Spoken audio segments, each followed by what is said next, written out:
Dumating na po ang bagong Pilipinas. Taon-taon, inaabangan ng marami ang State of the Nation Address bilang pagkakataon ng Pangulo na ilahad ang kalagayan ng bansa at ang mga plano ng kanyang administrasyon.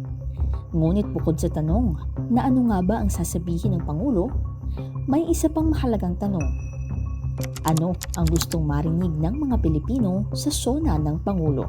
Sa darating na SONA ni BBM, sana marinig namin yung katotohanan since nagkakagulo na ngayon sa gobyerno at hindi na alam kung sino at ano ang paniniwala. Sana maging open ang ating Pangulo sa tunay. Dapat is maging tapat siya sa mga kababayan nila dahil yun ang kanyang sinumpaan nung siya ay tumakbo.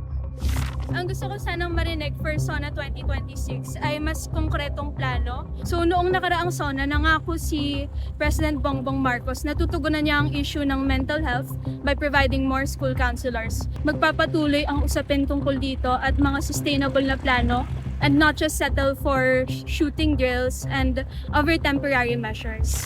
Ako'y nagbabayad ng tax, sana mailagay sa tama yung mga binabayad nating tax, di ba? Ako, madami akong pinapasahod pero dapat ay nasa tama ang paglagay ng pondo ng bayan.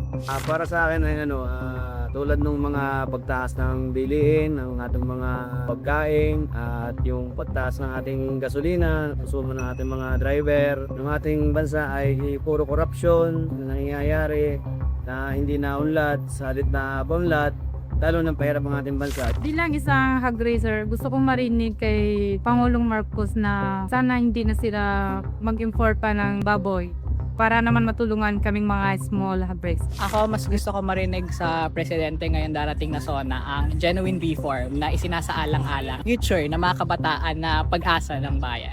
Kasi ilang months pa lang ang nakararaan, sa pilitang inaresto si Sika Garzon ng College of St. Benil, cultural worker. Tapos si Alisa Alano ng UP, sa kanilang mga kabataan, pare-pareha silang hindi pa nabibigyan ng katarungan. Dagdag natin dito na lahat sila ay biktima ng sistemang pinagkait sa kanila ang buhay na dapat ay karapatan nila kung tamasahin. Ang gusto ko marinig sa administration ay mag-translate yung mga promises nila, yung mga political statements at frameworks na pinapresent nila into actual policy making na sana maramdaman ng mga kabataan na safe sila sa sarili nilang bansa at magagawa nila kung ano yung hangad nilang gawin para mapagpabuti ang bayan.